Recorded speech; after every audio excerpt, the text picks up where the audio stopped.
It's an interesting journey that I took with regard to this particular lecture. The material was made available to me, I think it was back in 1984. It's been a long time. And it's been something that finally, in the last 3 or 4 days, it started clicking with me. And it was as if that part of me came forward so that I could be more authentic in bringing it to you. And what I'm talking about is who we truly are, our authentic self. Because becoming our authentic self is really about rediscovering who we innately are.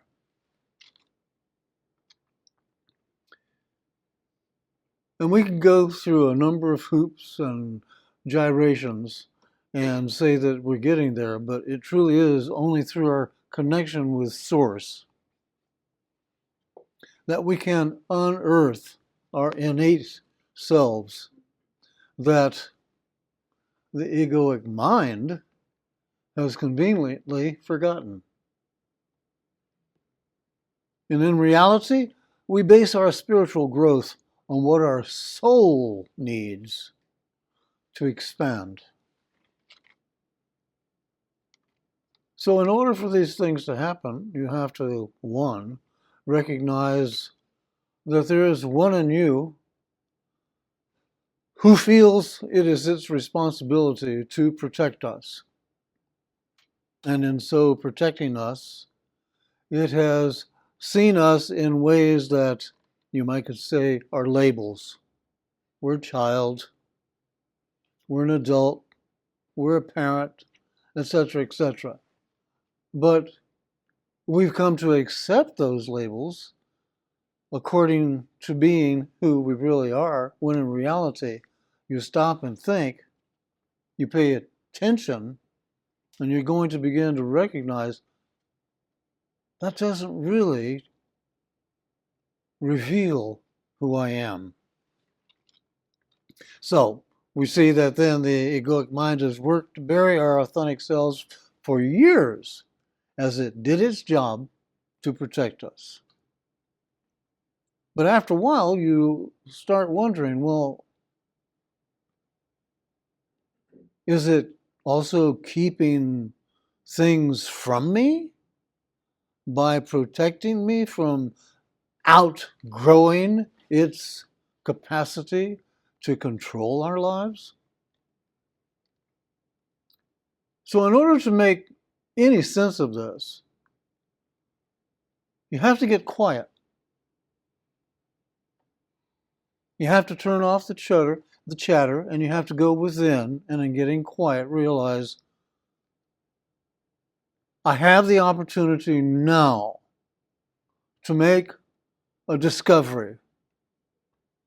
And one of the discoveries is going to be like split in part. One of the discoveries is going to be that who I have allowed to run my life up to now will keep me going down that path. And as I'm seeing all the things that I've experienced, I'm going to see it is a path of meaninglessness. It doesn't really help me to discover my authentic self, who I really am.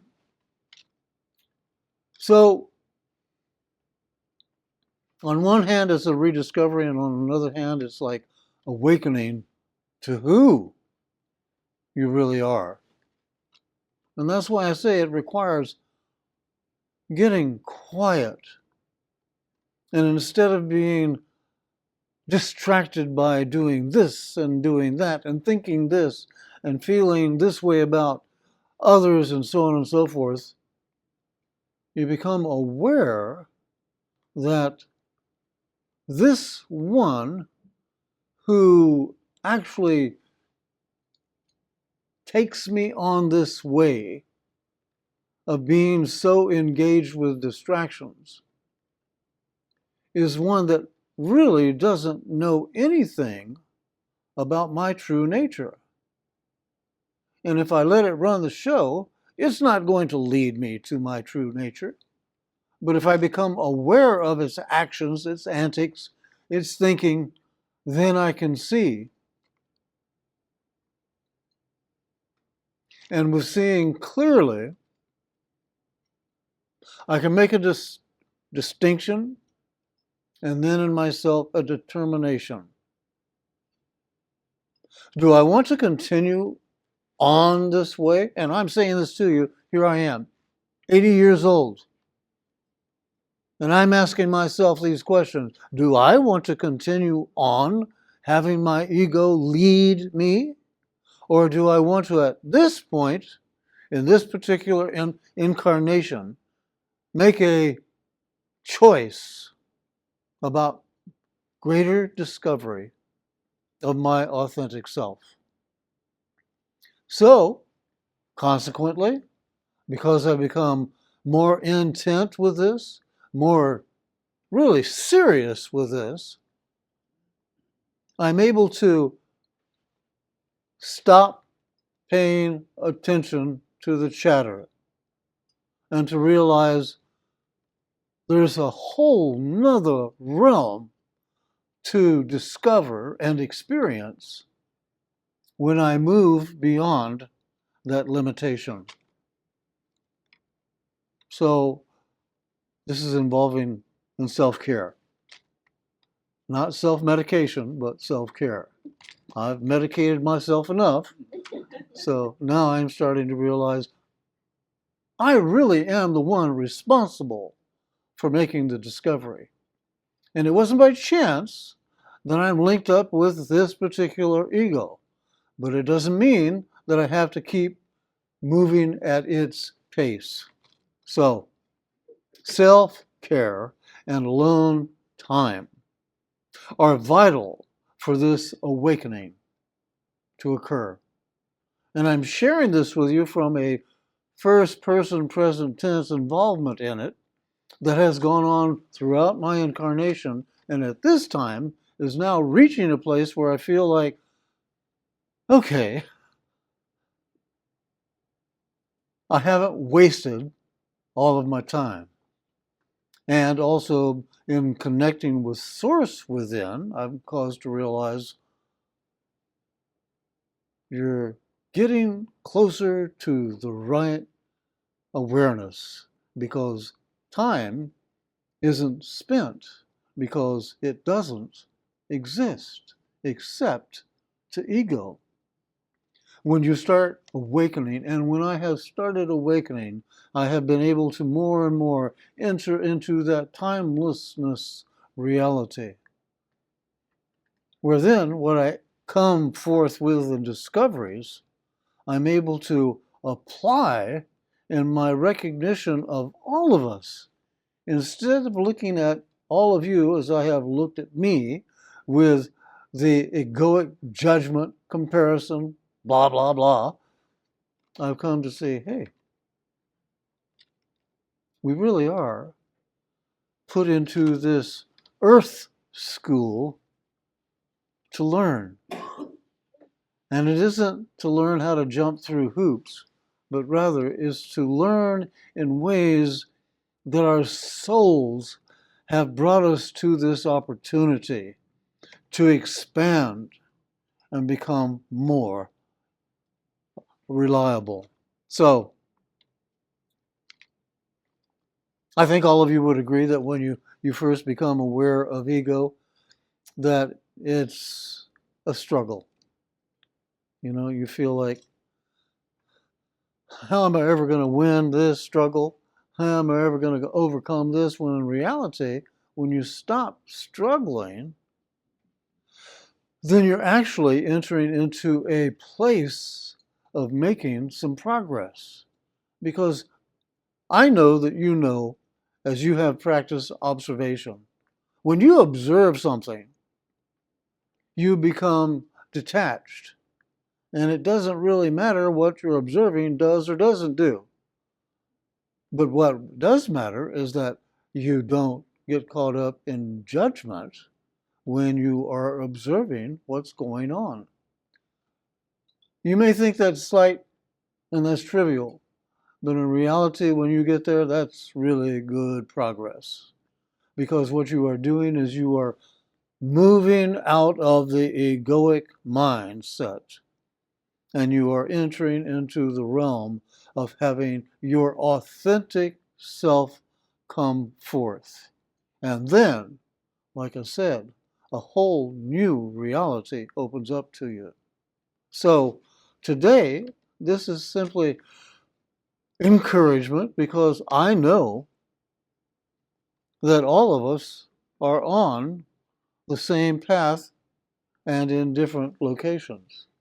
This really is to help you help yourself get to a place of not feeling bad like your ego would want you to do, but rather to dismiss that and to come to a place of realizing,